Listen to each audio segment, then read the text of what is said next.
नमस्कार, मी लतिका। आज मी तुम्हाला टोमॅटोची आमटी बनवून दाखवणार आहे। तुम्ही ह्याला टोमॅटोचं कालवण पण बनवू शकता। त्यासाठी बघा 2 घेतलेले आहेत मीडियम आकाराचे। ही 2 लोकांसाठी पुरायसाठी मी तुम्हाला दाखवत आहे। आणि एक छोट्या आकाराचा कांदा घेतलेला। तर हे एकदम बारीक कापून घ्यायचे, नाहीतर तुम्ही जर मिक्सरला थोडंसं आबडधोबड करून घेतलं तरी चालेल। आणि कांदा पण आपल्याला बारीक कापून घ्यायचे। चॉपरला बघा मी बारीक करून घेतलेला आहे अशा पद्धतीत। ह्याच्यापेक्षा पण बारीक केलं तरी पण चालू शकते। कढई गरम करत ठेवली, त्यामध्ये तेल टाकून घेऊया। तेल टाकलेले अर्धी पळी गरम होऊन देऊया। तेल गरम झालेले छोटा अर्धा चमचा मोहरी एकदम बघा बारीक अशी आहे। पहिली चांगली फुटून देऊया तिला। नंतर टाकायचे बघा जिरे, त्याच चमच्याच्या मापाने अर्धा चमचा टाकलेले आहे। आता हे पहिलं चांगलं भाजून घेऊया। त्यात टाकणार एक चिमूटभर हिंग पावडर। लगेच टाकायचे आपल्याला कढीपत्ता। माझ्याकडे सुकलेला कढीपत्ता आहे, फ्रेश टाकला तरी चालेल। ह्याच्यामध्ये टाकायचे कांदा आणि कांदा चांगला भाजून घ्यायचा। आणि कांदा बघा एकदम बारीक कापलेला, ह्याच्यापेक्षा जरी बारीक कापला तरी चालेल। कांदा बघा असा भाजला गेलेला आहे। आता ह्याच्यात टाकायचे एक गड्डी लसूण, 2 हिरव्या मिरच्या कुटलेल्या आहेत, अर्धा इंच आलं आणि एकदम थोडंसं सुक्कं खोबरं टाकलेलं आहे। सुक्कं खोबरं टाकलं की नाही की मग छान अशी चव येते, म्हणून थोडंसं टाकायचं, जास्त नाही टाकलं। एवढा तुकडा टाकलेला आहे बघा, हा एवढा तुकडा टाकलेला आहे। आता हे पहिलं चांगलं भाजून घेऊया। चांगलं भाजलं गेलेलं आहे बघा, गॅस केलेला आहे बारीक। त्यात टाकायची आपल्याला थोडीशी हळद, मिक्स करून घेऊया। आता ह्याच्यामध्ये टाकायचे आपल्याला कांदा लसूण मसाला, तुमच्या तिखटाप्रमाणे टाका। मी 1-1.5 चमचा टाकणार आहे। ह्याची पण रेसिपी मी अपलोड केलेली आहे। तर हे पहिलं 1 मिनिटभर बारीक गॅसवरच पहिलं परतून घ्यायचं। बारीक गॅसवर एकदम मिनिटभर परतून घेतलेलं आहे। कधी पण असे मसाले वगैरे टाकताना गॅस एकदम बारीक करायचा। ह्याच्यात टाकायचं चवीनुसार मीठ, हलवून घेऊया। आणि हे टाकायचे आता टोमॅटो बारीक करून घेतलेलं आहे एकदम। आता हे फक्त मिनिटभर पहिलं परतून घ्यायचं बारीक गॅसवरच। बारीक गॅसवर एकदम बघा परतून घेतलेलं आहे। जेवढं सॉफ्ट होता होईल एवढं टोमॅटो केलं की नाही की मस्त असं होतं। हे अर्धा चमचा जिरे धने पावडर टाकायचे आणि त्याच चमच्याच्या मापाने 1 चमचा गरम मसाला पावडर टाकायचे। आता हे मिक्स करून घेऊया। आता ह्यात टाकणार आहे मी 1 चमचा शेंगदाण्याचं कूट बघा, ह्या चमच्याच्या मापाने। आवडत असेल टाकलं तर चालेल, नाही जरी टाकलं तरी पण चालेल। ह्यात टाकणार आहे थोडीशी कोथिंबीर, हलवून घेऊया। हे मिक्स करून घेतलेलं आहे। आता ह्यात टाकायचे आपल्याला पाणी। तर पाणी कुठलं टाकायचं, तर कोमट पाणी टाकायचं। पाणी थोडंसं टाकलेलं आहे बघा, एकदम 1 ग्लास कोमट पाणी केलं होतं मी, त्यातलं एकदम थोडंसं पाणी टाकलेलं आहे। गॅस बारीकच आहे, गॅस बिलकुल मी वाढवलेला नाही आहे। मसाले टाकल्यापासून बारीकच गॅस आहे। तर बारीकच गॅसवर आपल्याला ह्याच्यावर झाकण ठेवायचे 2 मिनटासाठी। बारीक गॅसवर बघा 2 मिनटं मी ठेवलं होतं। तर झाकण काढून घेऊया। झाकण का ठेवलं होतं की जेणेकरून हे जे आपले टोमॅटो आहे बाकीच्या गोष्टी ह्या शिजतील आणि एकदम नरम बघा किती मस्त असे झालेले अशा पद्धतीने, आणि चवीला छान लागतात बघा। आता ह्यात टाकायचे आपल्याला परत तुम्हाला सांगितलेलं कोमटच पाणी। आता तुम्हाला किती पाहिजे आमटी म्हणा कालवण म्हणा तर त्याप्रमाणे ह्यात पाणी टाकायचे। आता मी 1 ग्लास पाणी टाकलेलं आहे। पहिलं आपण थोडंसं टाकलं होतं आणि परत ही 1 ग्लास पाणी टाकलेलं आहे। अशा पद्धतीत झालेलं आहे बघा। त्याच्यात परत टाकूया आपण थोडीशी कोथिंबीर। आणि बारीक गॅसवर जरी शिजत ठेवलं तरी चालेल किंवा मीडियम गॅसवर जरी शिजत ठेवलं तर चालत आहे। मी मीडियम गॅस केलेला आहे आणि आपण आता ही 5 ते 7 मिनिट उकळून देऊया। बारीक गॅसवर बघा ठेवलं होतं बघा, अशा पद्धतीत झालेलं आहे, मस्त होती बघा। आणि एवढी बघा झालेली आहे पातळ। ह्याच्यापेक्षा जर तुम्हाला पातळ पाहिजे असले तर तुम्ही पाणी अजून टाकू शकता ह्याच्यामध्ये। आणि जर घट्ट पाहिजे असेल तर एवढी अशी मस्त होते। आणि कसं माहिती आहे का, गरम गरम भात, भाकरी, ज्वारीची बाजरीची भाकरीवर करायची, एकदम मस्त लागते। करून बघा अशा पद्धतीने। रेसिपी आवडली तर लाईक करा, सबस्क्राईब करा, कमेंट करा आणि शेअर बी करा।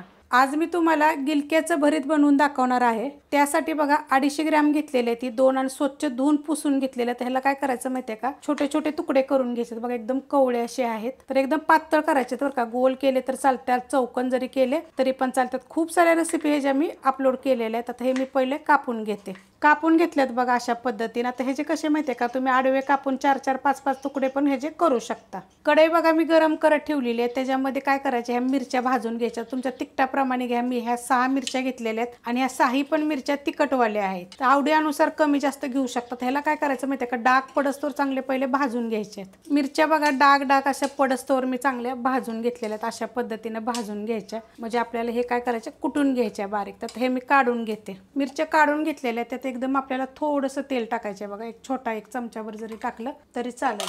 आणि त्याच्यामध्ये आपण हे परतून घेऊया। बारीक गॅस एकदम केलेला आहे कारण कढई गरम होती, त्यात मिरच्या भाजल्या होत्या।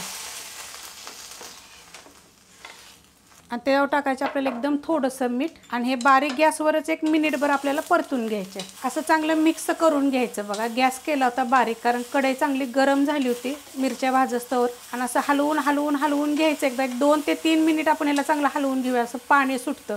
ताजे असले की नाही की थोडंसं असं चांगलं पाणी सुटतं त्याला. आता 1-2 मिनटं मी पहिलं हलवून घेते. 2 मिनटं बघा मी असं हलवून घेतलेलं आहे आणि असं पाणी सुटलंय बघा एकदम त्याला. आता गॅस बारीकच आहे. गॅस काय वाढवलेला नाही आहे. हे गिलके टाकले की नाही की तवाच बारीक जे केला होता ना ते परत मी वाढवलेलाच नाही. तर बारीक गॅसवरच त्याला चांगलं पाणी सुटलेलं आहे बघा.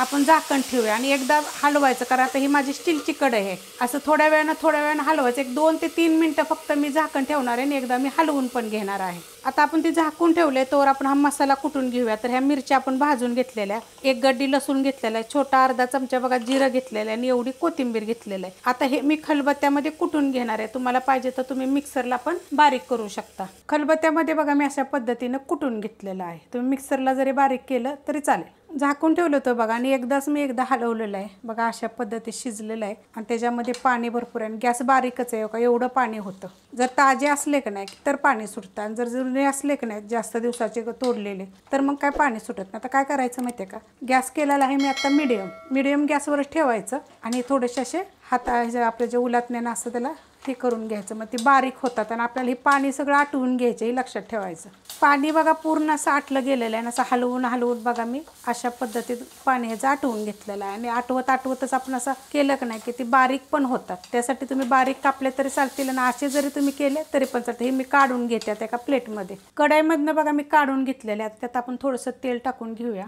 अर्धी पळी तेल टाकायचे आणि तेल चांगलं कडक गरम होऊन देऊया. तेल बघा चांगलं कडक गरम झालेलं आहे. त्याच्यामध्ये टाकायची मोहरी अर्धा चमचा टाकलेली आहे, अर्धा चमचा जिरं टाकलेलं आहे. त्यात टाकायचा कढीपत्ता, त्यात टाकायचे 2 चिमूट हिंग पावडर आणि 1 मिडियम आकाराचा कांदा बघा असा कापून घेतलेला आहे. कांदा जरा ह्याला जास्तच घालायचा, चव छान येते. 250 ग्रॅमसाठी बघा मी कांदा घातलेला आहे आणि वाटीच्या मापाने 1 वाटी झालेला. तर हा कांदा आपण चांगला भाजून घेऊया. कांदा बघा चांगला भाजला गेलेला आहे. अशा पद्धतीत भाजून घ्यायचा. गॅस आहे आपला मिडियम. आता जे आपण हे कुटून घेतलं होतं ना हे टाकून घ्यायचं सगळं. 1.5 चमचा झालेला आहे बघा. आता हे पण आपल्याला मिडियम गॅसवरच 2 ते 3 मिनटं परतून घ्यायचं. मिरच्या तर आपण भाजलेल्याच आहेत, फक्त लसूण जिरं वगैरे कुटलं होतं ना त्यासाठी आपलं 2-3 मिनिट परतून घ्यायचं. परतून घेतलेलं आहे बघा मस्त असं. आता त्यात टाकणारे थोडीशी हळद मिक्स करून घेऊया. आपण कशी कोथिंबीर वगैरे सगळंच बारीक केलेलं ना त्यामुळे चव छान येते बघा ह्याची. आणि त्याच्यामध्ये ही गिलके टाकून घेऊया आणि गॅस मिडियमच आहे. आता मिडियम गॅसवर पहिलं मिनिटभर मी परतून घेते कारण शिजवताना आपण ह्याच्यामध्ये मीठ पण टाकलेलं आहे, हे पण लक्षात ठेवायचं. परतून घेतलेलं आहे बघा. त्यात टाकणारे आता ही शेंगदाणे काय केलेले आहेत माहिती आहे का, भाजलेले आहेत आणि असे मोठे कुटलेले आहेत. त्याचं साल वगैरे काढलेलं नाही. तुम्हाला जर काढायचं असलं तर तुम्ही साल पण काढू शकता. आता हे शेंगदाणे किती होते माहिती आहे का, ह्या वाटीच्या प्रमाणे 2 वाटी गच्च भरून होते. तर ते काय केले होते, भाजले होते आणि असे मोठे मी कुटून घेतलेले आहेत खलबत्त्यात. तर तुम्हाला पाहिजे तर तुम्ही त्याची साल पण काढू शकता. आता आपण ह्याच्यामध्ये शिजवताना मीठ टाकलं होतं तर त्याची चव बघायची. जर कमी असेल तर मग वरनं थोडंसं टाकायचं आणि जर बरोबर असेल तर नाही टाकलं तरी चालतं. तर फक्त आपण 1 मिनिट ते 2 मिनिट फक्त आपण ह्याला चांगलं आता परतून घेऊया. नाहीतर तुम्ही जर ह्याच्यावर जरी झाकण ठेवलं की नाही, कारण शेंगदाणे आपण असे भाजून केले होते तर ते थोडेसे आपले कडकच असतात. त्याच्यावर आपण आता 2 मिनिटासाठी बारीक गॅसवर आपण झाकण ठेवूया की जेणेकरून आपले शेंगदाणे पण थोडेसे सॉफ्ट होतात. झाकून ठेवलं होतं बघा. झाकण काढूया. मस्त बघा झालेलं आहे अशा पद्धतीत. भरीत 1 नंबर होतं, पण करून बघा हे अशा पद्धतीनं. आणि चवीला तर एकतर छान लागतं. आणि ह्याच्या पुष्कळ रेसिपी मी अपलोड केलेल्या आहेत बरं का. तुम्हाला ही भरीत रेसिपी कशी वाटली जरा मला तुम्ही कमेंट करून सांगा. रेसिपी आवडली तर लाईक करा, सबस्क्राईब करा, कमेंट करा आणि शेअर बी करा.